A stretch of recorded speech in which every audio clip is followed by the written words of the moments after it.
goes to Dallas. All right, so Dak made the playoffs 5 times, but has been the MVP runner-up, but hasn't gotten the Cowboys to the NFC Championship game, with the Cowboys sitting at 2-5 in the postseason. Dak is currently 32 and coming off another injury-plagued year. Dak said he's not chasing legacy, just a championship.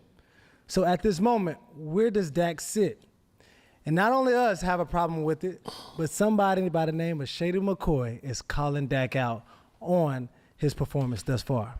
Every time we talk about Dak Prescott, he always gets a pass. I watch y'all on his desk, y'all too, for sure. Dak needs more. Dak needs more. He needs better this. He needs better that. He needs more this. He needs more than that. And I'm looking at, when I watch the games, right? I watched 2 years in a row you lose to the Niners, right? One of the years you could kind of argue if it was your fault. I thought it was, but whatever. I mean, as a quarterback, you can pay all this money. You should have better awareness of the clock management. Let's not even argue that one. Cool. But the next year, though, team is loaded with talent on defense and offense. Running back, wide receivers, linemen, a stingy defense, you name it. Guys getting picks, sacks. You lose up there in the playoffs to the Niners, and the reason why y'all lost wasn't because of Micah, wasn't because of the defense, wasn't because CeeDee Lamb. It was because Dak. Dak lost that game. You know what they said next year? He needs more. He needs more. Cool. In the regular season, everybody wants to brag about this MVP thing, like he won an MVP. I don't know if you guys noticed or not, but I don't brag about coming in second place. There's no award for that. There's a lot of guys that get on the MVP voting list and all that as candidates. We don't talk about the third, the second, the fourth. We talk about the winner. He did not win, but he played well. Played so well that he was number 2 in MVP voting, correct? Yeah. We get to the playoffs. The youngest inexperienced team in the playoffs that year was the Packers. Yeah. Right? We think Jordan right there, Peg. I'm ready when you ready. Well, let's get ready to rumble. So, You ready? we're ready. Let's get ready. You ready for this one? Fighters ready. I'm ready. Dallas Cowboys have officially allowed that door of success to end under the reign of Dak Prescott. Oh, hold on now. You done hit me with an uppercut now, boy. Here we go. So Dak ain't the answer in Dallas? That door is closing. Okay. It's closing. Mm-hmm. And you say, Cam, what you mean? What you mean? Yeah, you got to elaborate on that. Okay. When I go back and I look at the lineage of the Dallas Cowboys, okay? The lineage. Dak has had well enough options. When you go back and look at the dynasty, you know, when they went on that 90s run, right? Troy Aikman had Emmitt Smith. Baller. Dak had a successful running game with Pollard as well as Ezekiel Elliott. Yep. Yeah, that was a good Zeke. Okay. Oh, hold on. Are we going to say that Zeke Elliott was as good as Emmitt Smith? Okay. All right. This was eating a bowl of cereal, Zeke. Zeke the break. You dig what I'm saying? Yeah. This was abs showing Zeke, not belly abs. That's facts. He also had, Troy Aikman had Michael Irvin. Okay. Well, as we talk about the amenities that was on Dak Prescott's resort, by way of Dallas, Arlington, Texas, however you want to call it, my boy done had some options. Yeah, you hear me?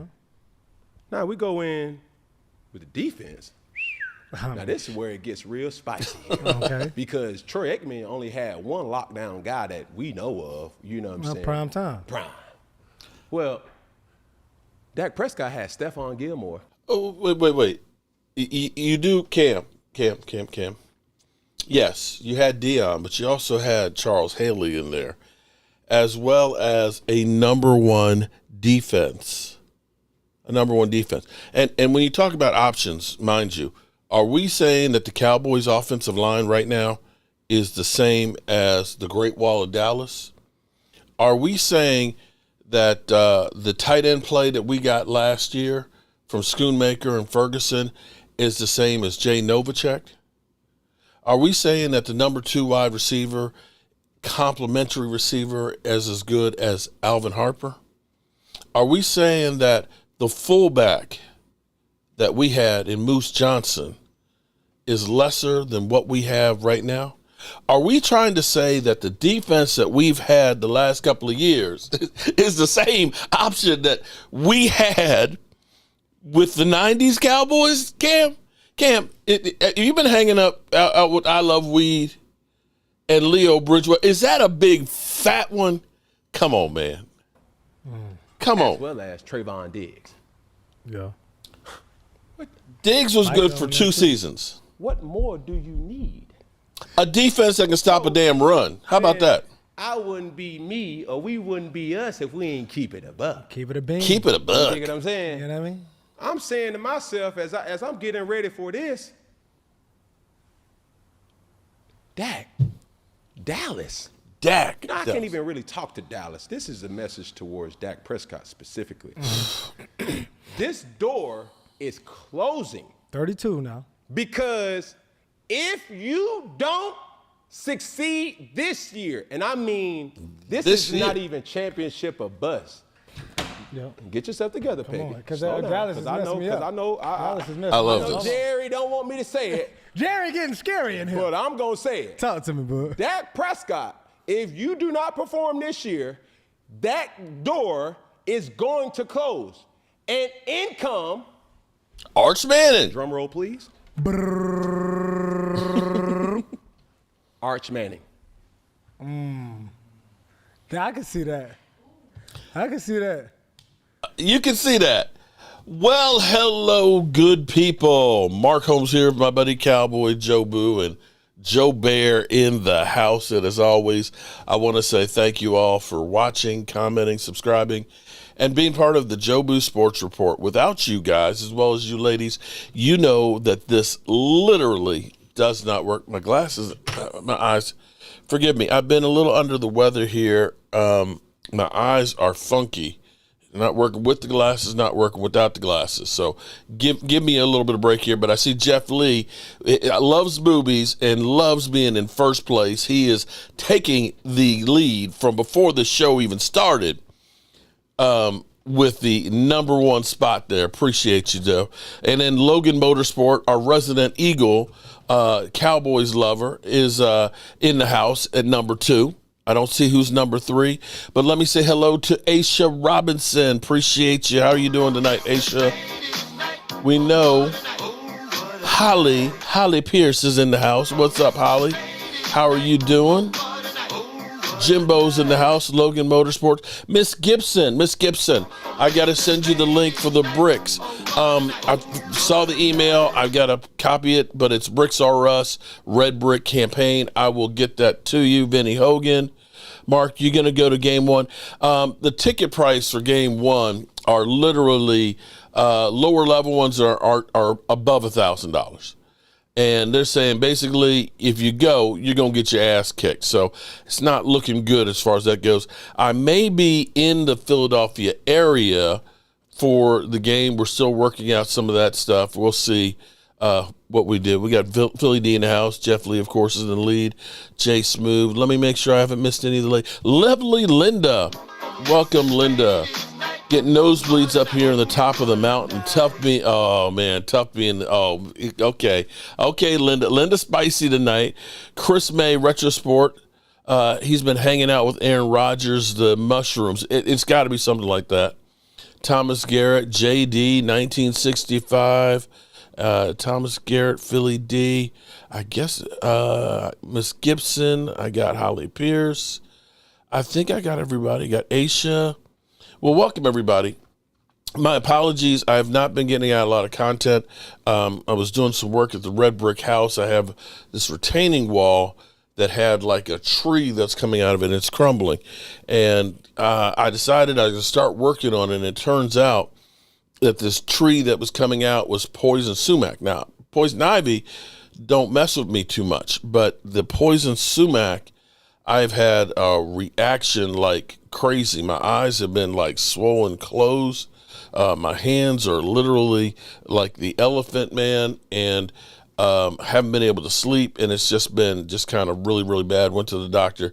They gave me a steroid shot in my ass that felt like I had fire ants crawling down my leg and shit. So hopefully that and the medication that they're giving me will get this stuff done, but This shit is driving me crazy. So I learned something new. That big old root that I'm cutting, don't cut sumac because the dust and everything got all over my face and it's fucked up. That's all I can say. So to Cam Newton's point here, here's where it's the silly season, okay? As you can look down here, we're now down to 75 days, 23 hours, 8 minutes, and 17 seconds until we kick off against the Philadelphia Eagles. And right now, there's 31 days until we start training camp. And there's not much going on. Now, let me ask a real question. We played Cam Newton because his take is, I almost find it comical, some of the takes that you get about Dak Prescott being moved, where they don't take into considerations the contract. Here's the reality for the Cowboys. They can move on from Dak Prescott, not this year, not next year, but the year after.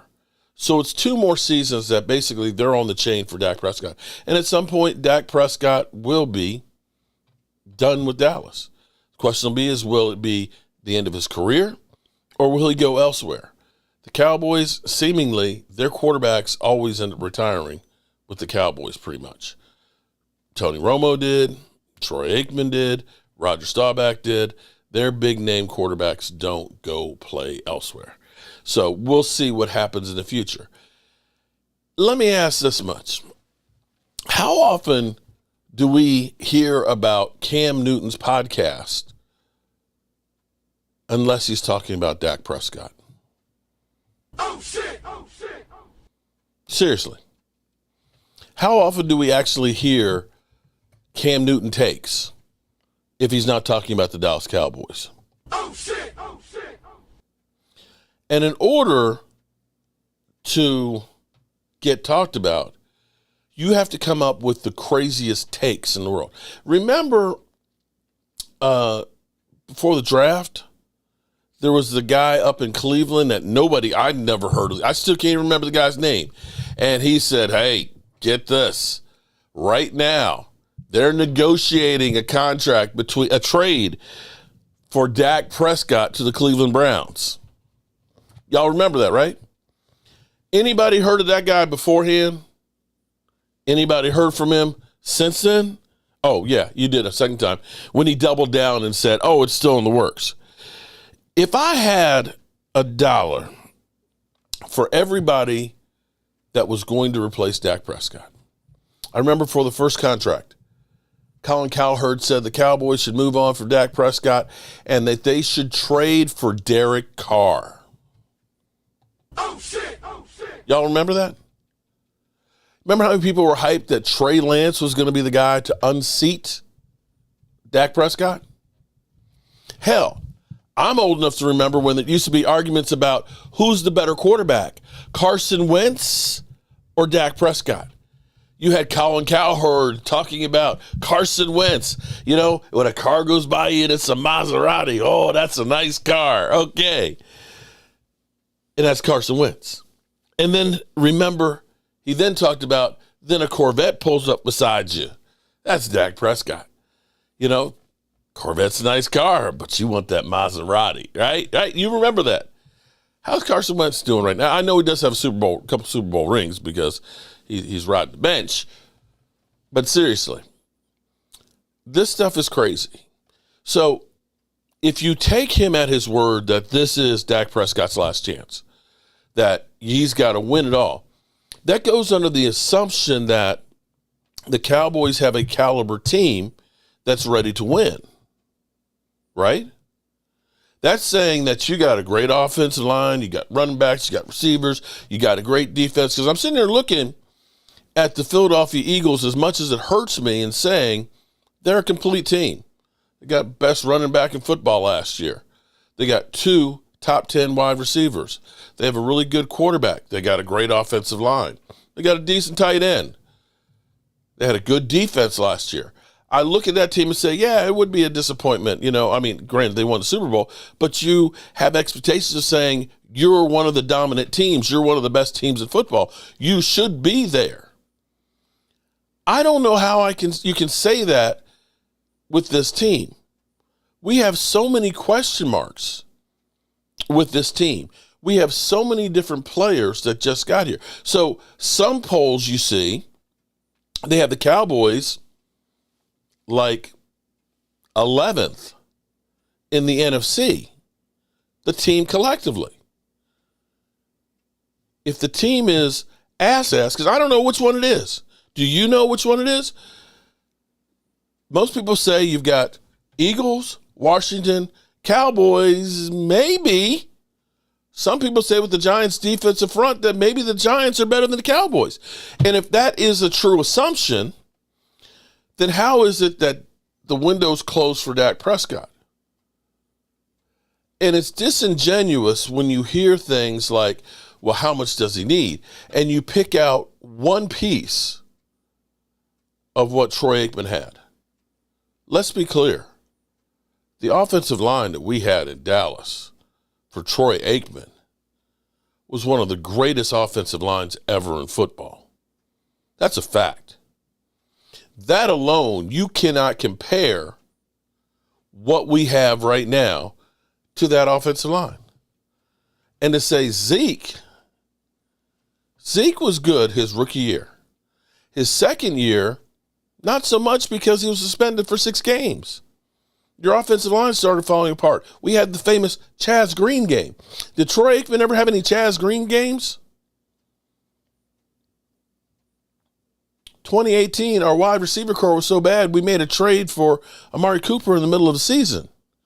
Granted, he was a good pickup.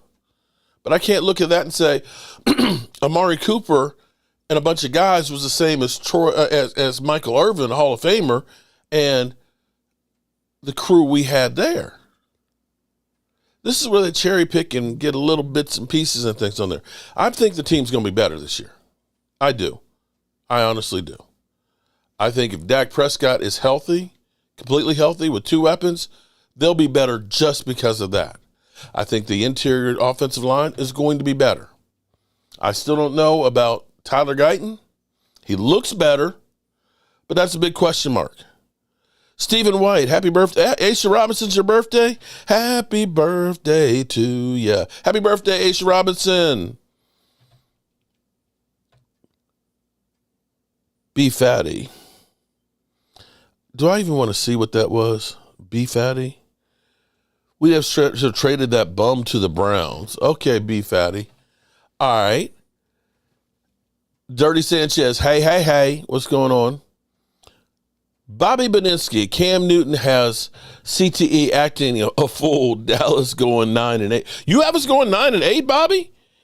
Bobby, you got us going. Shit. That's an improvement. That's a start. That's a start. So you're take the over. Take the over. Okay, I'll take the over on that. Was there a game early when Troy got sacked 12 times? Yeah, JT, yes, that's true. But we're talking about his Super Bowl years because here's what he said. What more does he need? He had Emmitt Smith and everything else winning Super Bowls. We understand that it wasn't that way when he started. But when they were winning championships, he's basically saying that Dak Prescott has the same team that Troy Aikman did winning championships. Do you honestly, real question. Do you look at the Dallas Cowboys right now? I know we get a lot of publicity and we sell a lot of hype about how great people are. You know, we got my brethren out there. Before we ended up getting George Pickens, we were selling Paris Campbell. Oh, man, Paris Campbell, man, he's tall, he's fast. He just didn't get an opportunity with the Eagles, man. He's going to be – we do this. We had Jonathan Mingo. I'll be real with you. When we brought in Jonathan Mingo, we were so thirsty for some talent. We were hyped about Jonathan Mingo coming in. In the same way that Jerry Jones will hype up Ryan Fenoy. Oh my God, that Ryan Fenoy, he's got some Des Bryant in him. I can't wait to see him get his first catch. We overhype a lot of players. We do. We get excited about little stuff. Shut up, Logan. You're making me sick, laugh out loud, Jay Smooth says. If another player was on another team, it's not an argument because he's not on that team. Now, I want you to think about for a second here, because this is where I have to say we are graded on a different scale than everybody else. Because I try and listen to the talking heads as much as possible. I listen to people constantly saying, Dak is a failure, Dak is a bum, the Cowboys need to move on from him. Okay, I'll be real with you. If you have a solution, a legitimate solution, instead of just saying trade Dak, get rid of, even though he's got no trade clause, and it's going to help us win the Super Bowl, by all means. Dem Boys Kicks, how you doing tonight? Mark, hope you're getting better soon, bro. Jimbo, you and me both. I hope that steroid shot in the prednisone I got to start taking tomorrow, I hope that shit does some stuff, because I've not been able to sleep. I've been scratching and itching. I've been itching for a scratch. Okay, yeah. Went to the doctor, said, help me, please. He just shook his head and said to me, you're in trouble, son. I know for sure, because what you got there ain't no cure. Okay, flashback, okay. But it's funny that everybody is always like, it's over for Dak. Trade Dak. He's a bum. He's messed up. He doesn't do it in the playoffs and everything else, right? Listen to how they treat other people. Live, we're bopping around some mini camps across the NFL. The next stop is in Jacksonville. Now, no doubt, you see Trevor Lawrence on the field. It's a big season for him. Pivotal chance. He gets to work with Liam Cohen. He's got an excellent track record with quarterbacks. They've surrounded him with improvements, too. Here's Trevor on the new offense.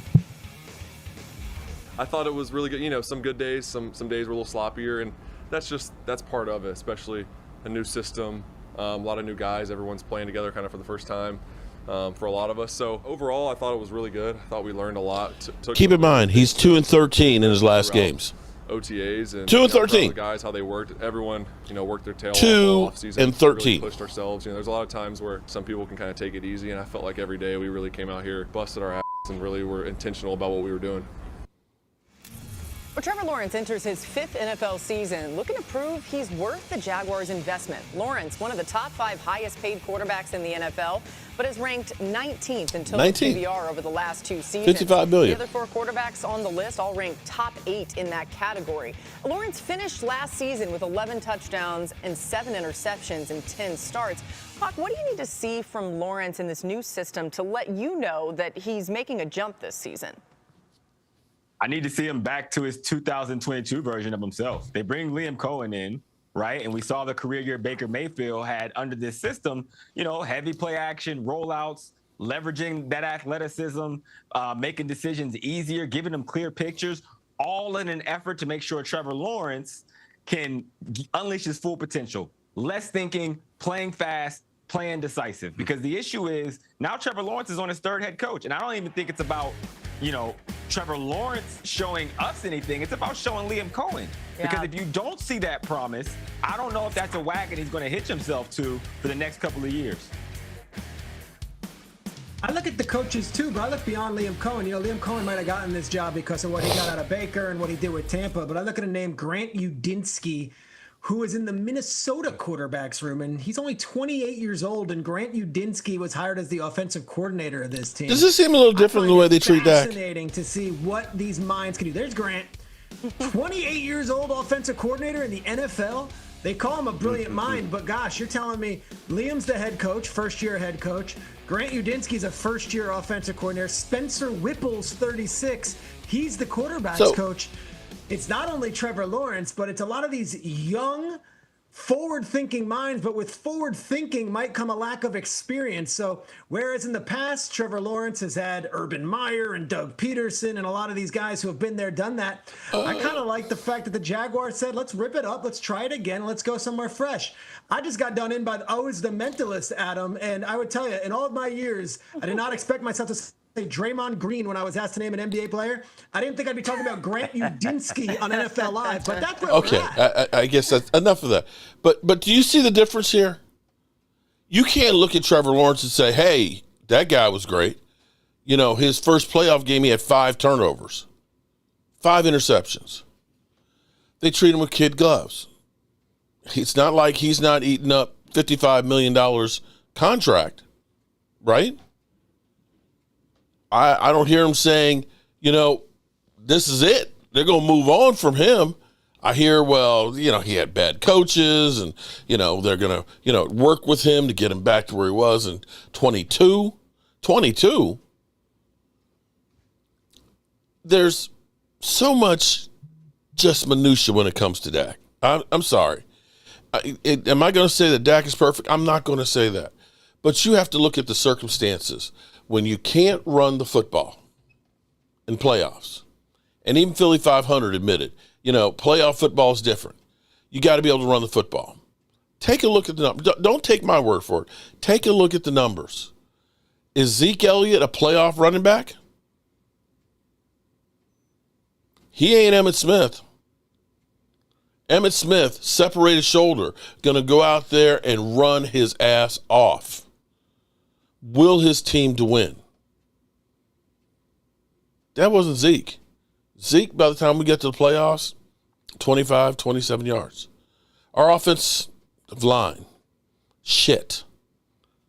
14 penalties against San Francisco. Did Dak Prescott cause those 14 penalties? Do you think if maybe we had half of those that maybe we would have had a few more first downs? Things like Randy Gregory getting a personal foul for tackling an offensive lineman when we could have gotten the ball back sooner instead of him having to run. These are all things that contribute. I'm not trying to say that Dak has been perfect. I'm not. But I ask you, name me in the playoff losses that we've had, name me players that were playing at a championship level. There's very few. I can't think of anybody look and say, oh, my God, that was a hell of a playoff game. Too bad Dak Prescott let him down. I can't say that. I can't. And I can't say that when I look at the Tampa Bay championship team, the Rams championship team, some of the Kansas City championship teams, or the Eagles teams that roster for roster, we've been there. I feel better about what we've done here. Now, here's where it's going to be interesting. We've got a lot of guys who have been potential, should have been great players, but for whatever reason, have not shown it. For example, we can talk about brand new USFL, former NFL Cleveland Brown, Perry and Winfrey. Perry and Winfrey, who joined the Birmingham Stallions in the middle of the season, ended up being all USFL guy, UFL. He ended up having 29 tackles, 1 sack, forced fumble, and played outstanding. He was thought to be a great player coming out of college, played 2 years with the Cleveland Browns, had some off-field issues. I believe he threatened a woman. They released him, and his next experience was USFL. And that's kind of guy the Cowboys typically like to sign. He's cheap, got something to prove, we'll bring him in. Now, I will say, just signed, he's already at the facility busting ass and trying to make a name for himself, seeing that this is an opportunity. And the Dallas Cowboys have become a reclamation project. And actually, I need to get back to your super chat there, Bobby B. Appreciate you. I can't take Dallas seriously, still playing around with Micah and paying cheerleaders and singing, yeah, and still eating squirrel brains. Appreciate you, Bobby. Bobby, you know, you're an Eagle fan, man, but you're a great supporter. I appreciate you. It is hard to take him seriously. Now, if we want to talk about Micah Parsons' contract, the Cowboys aren't going to get that done until training camp. They want to have the big splash. I remember a few years ago, day one, they had their opening press conference, and as soon as the press conference was over, they announced Diggs' contract. So they like to get that big, boom, pump up. You know, when it's a slow day, that's when they hit you with that contract and thing. So don't expect them to get that done before then. But it sounds like the other contracts are now beginning to get in play. You have Trey Henderson. They're beginning to talk. Nothing concrete, nothing solid, but they are beginning to talk about his contract right now. And possibly, some people say he's not going to have a top contract because of his age. They're going to look at it and say, he's into his 30s. He's going to end up, being, maybe 35. Bobby B, you will be in diapers again next Dallas Super Bowl. Okay, Bobby, come on, man. I'm having a hard time reading with this stuff. My eyes are jacked up. Appreciate you, though. But the funny thing is they said that Trevor Lawrence, they thought that his contract would be in the mid-40s, and he's still got 55. So it won't surprise me if Henderson's contract ends up being over 40, over Myles Garrett. I mean, you're talking about a guy who's gotten 17 sacks a couple times in the last few years. That doesn't grow on trees. Game Time, what's going on, Game Time? How are you doing? Philly D, hanging in there. Willie says, y'all love Catboy. Well, Game Time, yeah, Catboy's done more this year than he has in the past. You have to at least give him some credit for that. He did bring back Osin Digazua. They did make the trade for George Pickens, and you got to like that one, okay? It seemed like that was a reclamation project. So far, it seems to be the right thing. I mean, I'm just saying. It just seemed like it was a really good move right there. Momo, go. Yeah, go Washington. Okay, Momo. Jeff Lee still holding on to number 1. Holly Pierce, number 2 spot.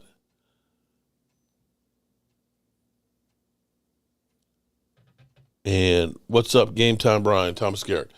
So if we want to know what's going on with the Henderson contract, let's check it out. Potentially hash this out. Yeah, listen, this one is inexcusable, right? These deals with 30-year-old pass rushers where the gap might be multi-million dollars can be tricky to figure out. Trey Hendrickson is an elite player. I do think they find a way to find some middle ground, but that's tougher than what we're talking about right now with the 17th overall pick in the draft. We're talking about minute details in a contract that is pages upon pages long. It's not that the OTAs and rookie minicamp are going to define Shamar Stewart's NFL trajectory. But this was one of, if not the rawest players taken in the entire first round. He had 4.5 sacks in 3 seasons. Those reps are valuable for all rookies. I thought they would have been especially valuable for Shamar Stewart, who has these unbelievable traits that might make offensive tackles lose sleep at night, but he never put it together fully at the college level. And now you're holding up. Process, you had to have a defensive line coach that said, I'm confident I can extract the most out of that player. Well, the Bengals defensive line coach hasn't gotten a whole lot of Shamar Stewart over the past couple of months. So to me, I get it. Between now and training camp, there's no more drills he is missing, but it's a shame that this has gotten to this point. Yeah, I think that's the difficult part for Shamar Stewart, though. You were already a raw player, and it's something about ingratiating yourself into a locker room as a rookie. And now this is the old veteran looking from the outside in. When you start to talk you ain't done shit and you ain't here. Right or wrong, that's not your business. Right, your business is your own contract. Your business is the way that you approach yourself and how you're going to perform, not only as a player, but as a person. And so to me, getting these minute details fixed is what the CBA was supposed to do with the way they set up rookie contracts. And I so think going forward, it's going to be better for him if he gets in as training camp starts so he can get those reps and be a part of what Al Golden, the defensive coordinator, is trying to do. Imagine if there was one word on these 2 pages that we have for outline today that was wrong. Like, we'd find a way to get it done quickly, right? And instead, it's June 20th, and Shamar Stewart is amongst a short list of first-round picks that still have not yet signed. Well, let's get to some other stories. What's going on with my guy T.J. Watt in Pittsburgh, Germany? Yeah, and here's the other point. By the end of the summer, T.J. Watt will be one of, if not the highest-paid pass rusher. And here's our problem. You got Myles Garrett at $40 million. Well, T.J.'s going to want to put something on it at this point.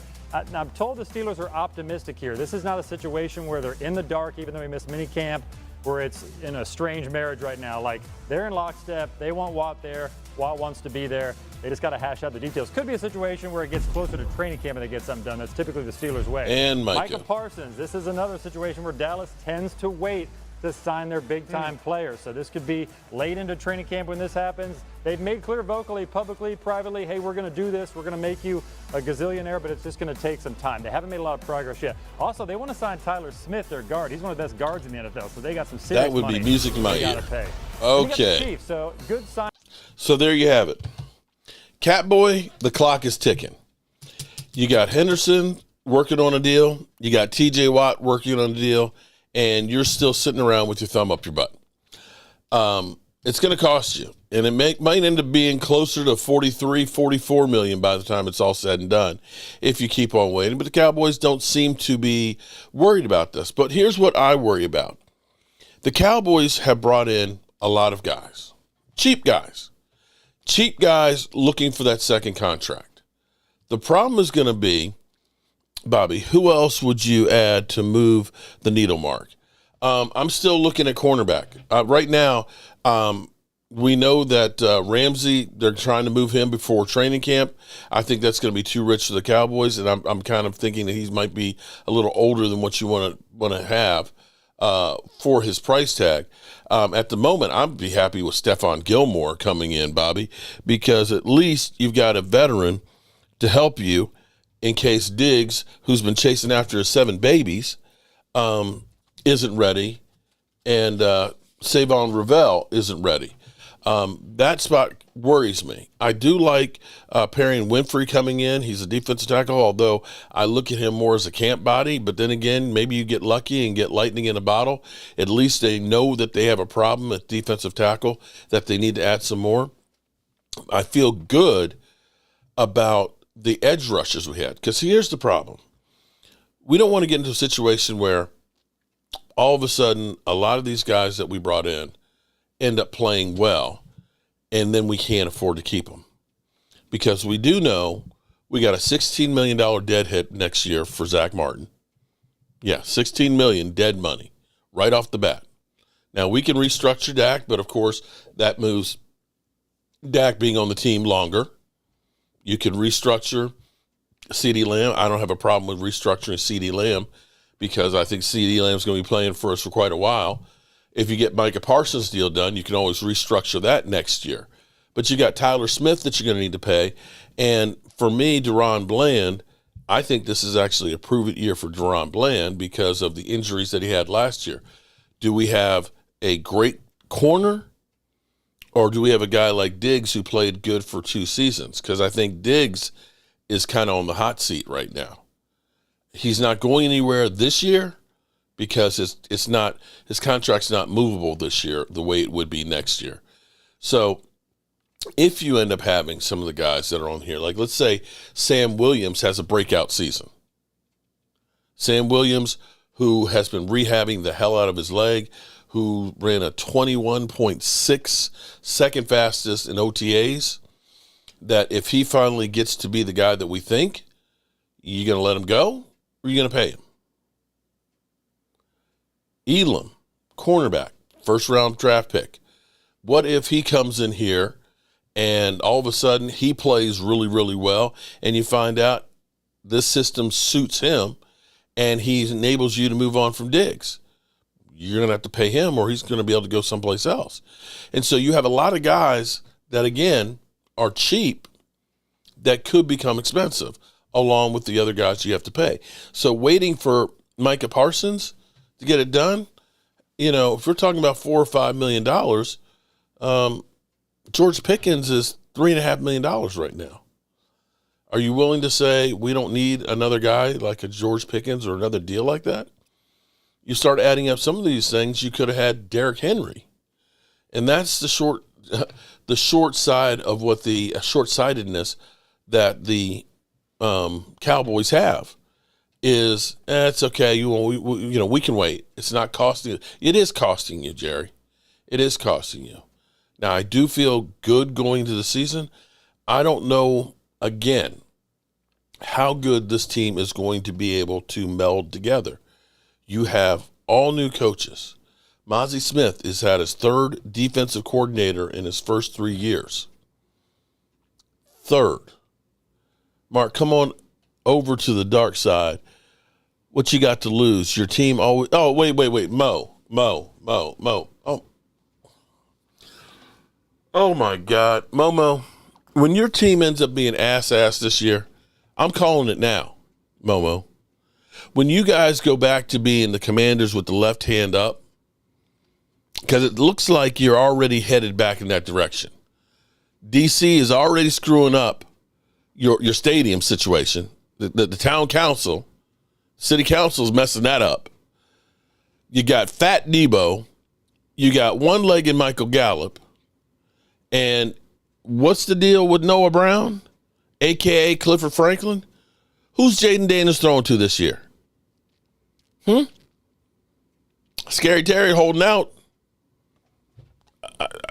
I would slow your roll a little bit, thinking that I got nothing to lose. I got my dignity to lose, bro. There is no way in the world I could ever. You see this right here?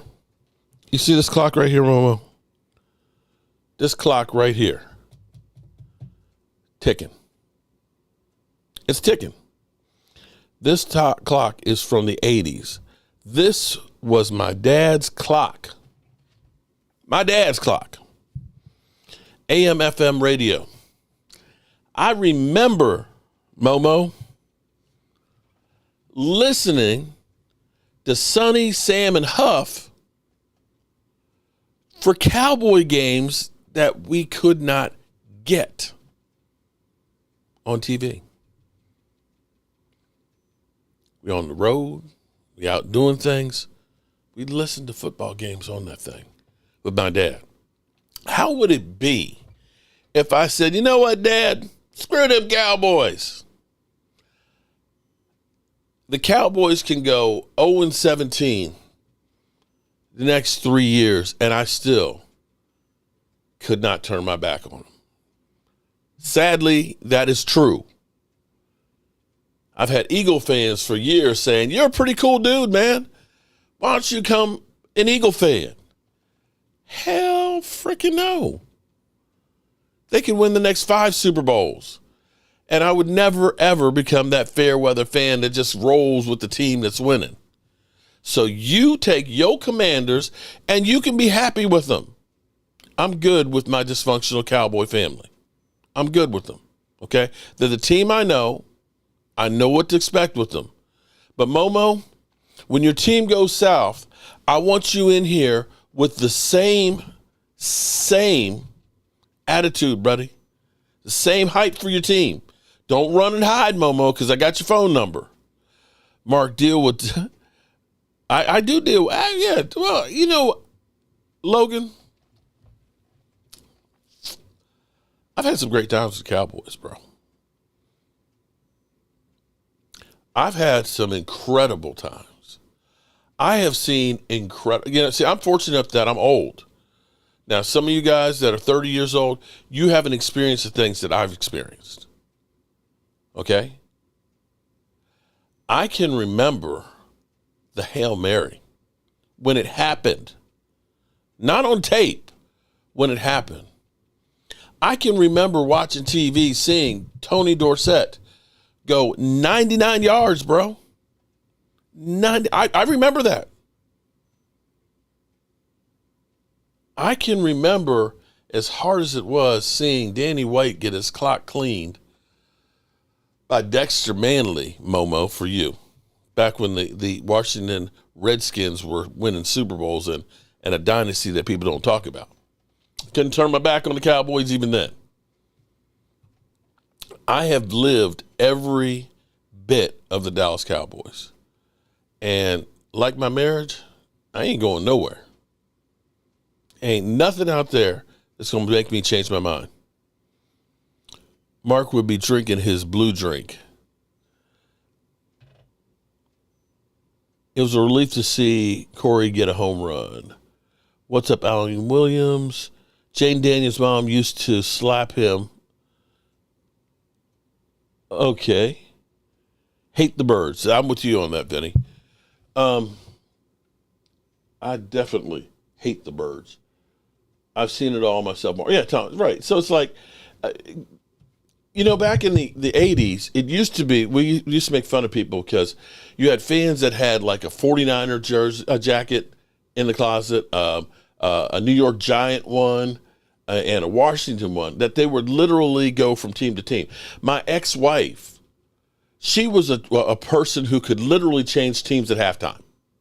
At halftime, she'd root for a team. Oh, they were losing the second half. Oh man, no, I'm for the 49ers. Wait a minute, weren't you what the? No, I can't be one of those. You can call me a lot of things, but I'm loyal.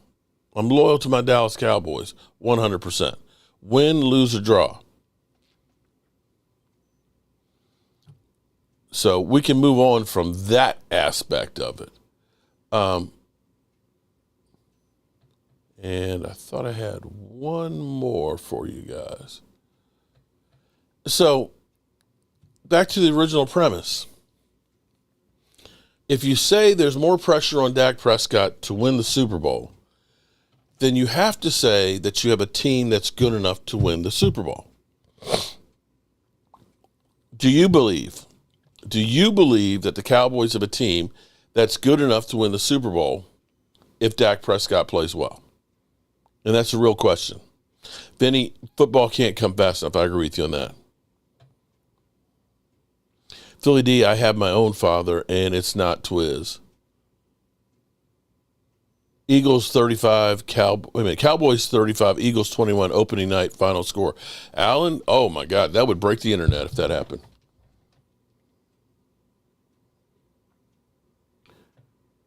Vinny is still going to be disappointed. Joe, I feel you. Offense, yes. Defense, no. There's a lot of questions on the defense. You got to remember, our defense ended up basically around 27th overall defense. And that was not anywhere close to being a championship defense. I think they'll be better. I like the linebackers with Jack Sanborn that we brought in and Murray. I think that's going to be good.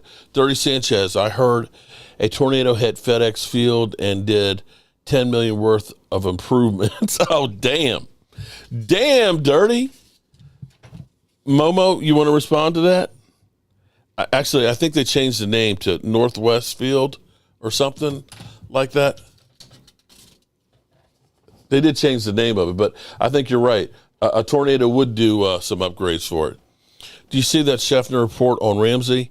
Dan, I know they're still talking about trading him. They want to move him before training camp, but I didn't see Adam Scheffner's talk on it.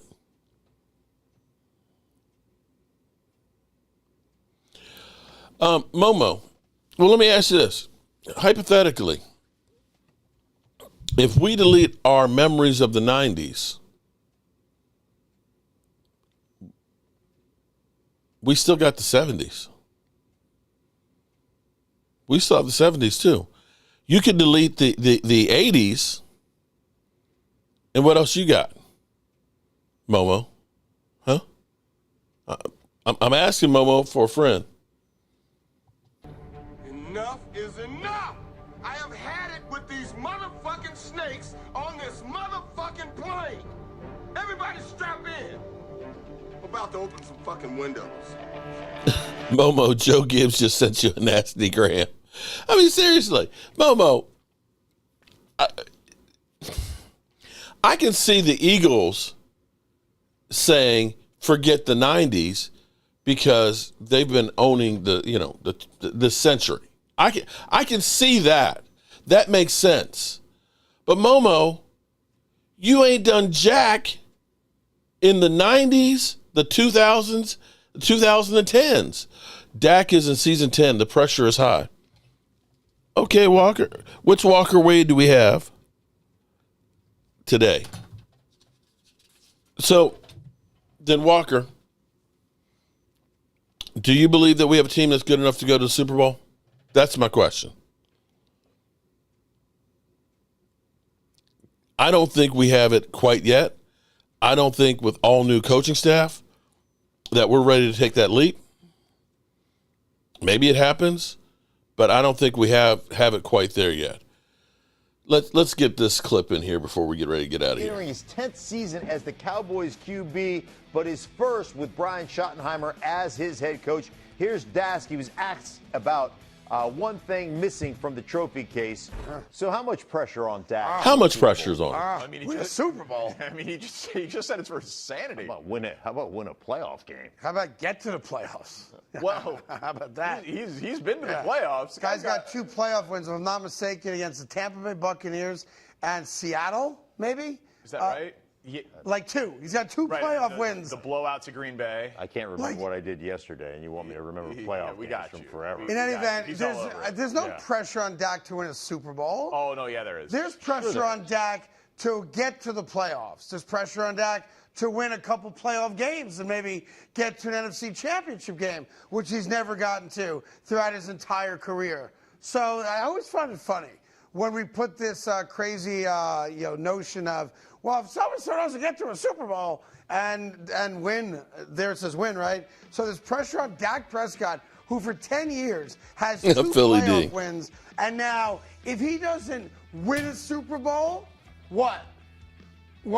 And get to a Super Bowl, win the Super Bowl. Look, Dak Prescott's a nice quarterback, good quarterback. I've never had a quarterback as good as him. As a Jet fan, I own that, right? But he ain't a Hall of Famer, and he's not winning a Super Bowl, not as the Cowboys quarterback, and I think he's well aware of that. But the good news for him, he made a lot of money. Lot of money. He's made a lot of money. Thoughts on that? Is it possible, or is it an impossibility? The O-line should be better.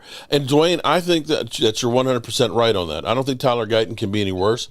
I wish the Cowboys had some pressure for Tyler Guyton to be the starter, having somebody else behind him that would push him.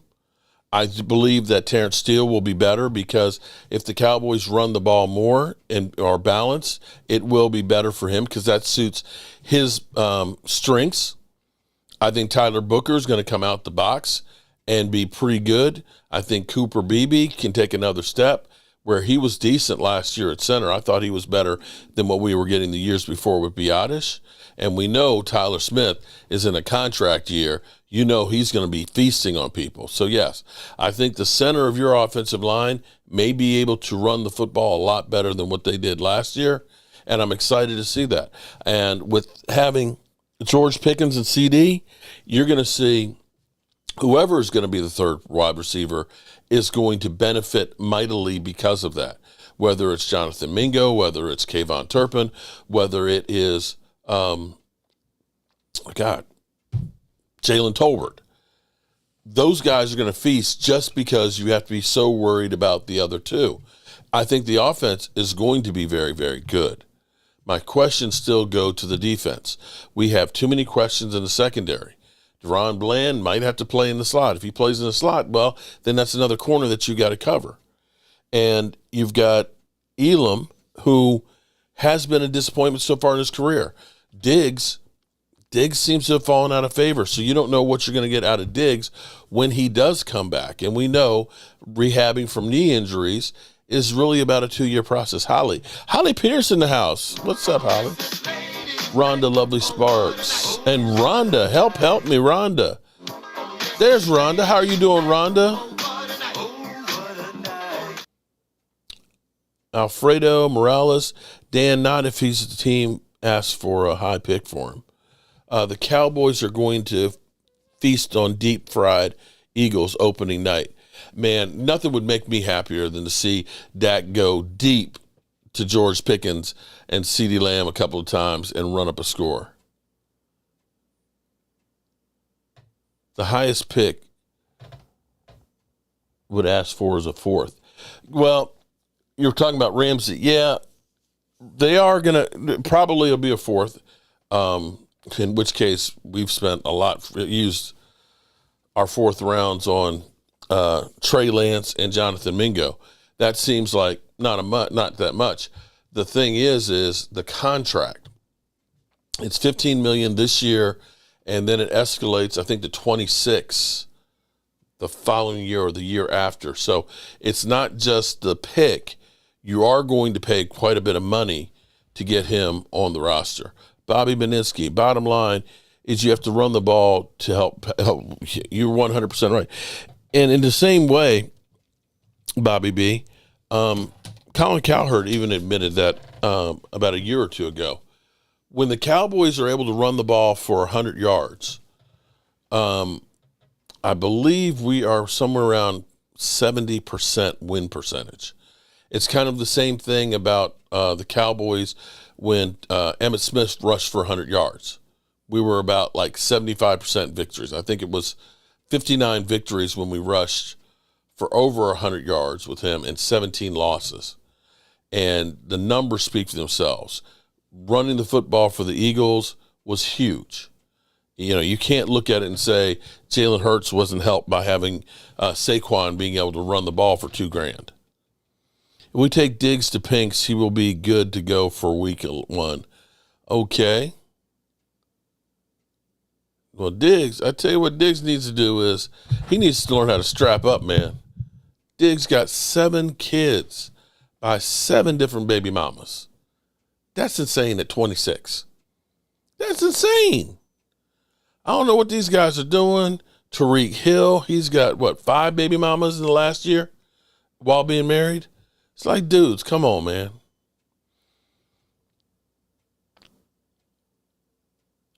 Ramsey is not worth a second or a third in a trade. Oh, no, I would definitely not give up a second or a third in a trade. If we're taking a young Jalen Ramsey, yeah, but we can't do that. Ramsey is 30 and his value is declining. I have to agree with that one. It would have to be a late round pick, and you're going to be unchanged for a big chunk of change too. Chris May in the house, taking up the number 2 spot. Jeff Lee still holding on to number 1. The man's mouth has seen more flags in Cowboys-Giants games in overtime. Elite quarterback play is critical to winning it all. Lead commander, you're right. That's definitely a true statement. There's nothing wrong with having sex editions, but just strap the thing up, man. I mean, come on. A 5th for Ramsey. Hurts on his way to being a first ballot Hall of Famer with never having thrown more than 23 touchdown passes in a season? Seriously? Okay, Bobby B, busting the bank. Jalen Hurts is going to drive the bus again. It's okay. Okay. All right. Well, we'll see what we're going to see. We got 75 days, 22 hours, 21 minutes, and 25 seconds. Let me say to all of you great people, thank you for bearing with me being under the weather tonight. My eyes, I can't see Jack right now, so it's really hard to see the comments and things. Did the new In-N-Out open up at the... No, the In-N-Out has not opened up at the Red Brick House. Neither has the Pinks. I missed Philly D's super chat. Let me go back. Let's see. Oh, Philly D. Happy birthday. We all love Aisha. Happy birthday, my lady. Shout out to Philly D. I missed that. I'm sorry. Bobby, you keep spending the money, you ain't going to have no lunch money. Randy McIntyre, Cowboys very underrated. All right, Randy, I hear you talking. I think they're going to be better than what everybody thinks. Randy Mac. Rhonda, you can still sing happy birthday to me. Happy birthday, Rhonda. Belated. Happy birthday, Rhonda. And my voice is terrible. Shout out to you, Rhonda Lovely Sparks.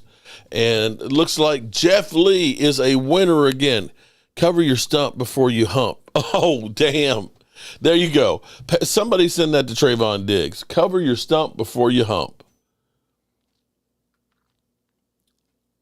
And it looks like Chris May is second. Let's look at our top fans for the night. Jeff Lee, Chris May, Jay Smooth. All right, so here's what we're going to do. Chris May and Jeff Lee, you guys both have gotten shirts. You both gotten a prize. we're gonna make Jay Smoove our winner for the night. I gotta spread the wealth around. We're gonna come back around to you guys, okay? And Holly's won one too. So Jay Smoove, email me cowboysmark95@gmail and leave your size and your address so that way we can send you a Joe Boo shirt. And next weekend we have autograph signing at the CSA show. DeMarcus Ware will be there. Charles Haley will be there. And I know Momo is going to get excited. And y'all, I know people are going to talk trash because I also will go see Gary Clark, former Washington commander, but I'm not seeing Gary because he was a commander. I want to see Gary because I haven't seen Gary Clark. I saw his wife when she played in the LFL, but I haven't seen Gary in about 30 years. And Gary Clark was a one-man wrecking game. In 1983, the JMU Dukes played the University of Virginia, and Gary had a touchdown reception, a kickoff return, and a punt return for touchdowns. And the JMU Dukes won 21-17, basically on Gary Clark's back. So we'll definitely have some new pieces that'll be autographed for you guys. We'll be giving away. And as always, I appreciate you guys. I'm going to go take some more meds, and I'm going to go crash the hell out and hopefully get some sleep tonight. It's time to turn out the lights. This party's over. The party's over. They say that all good things must end. Call it a night. The party's over. And tomorrow and next year starts the same old thing.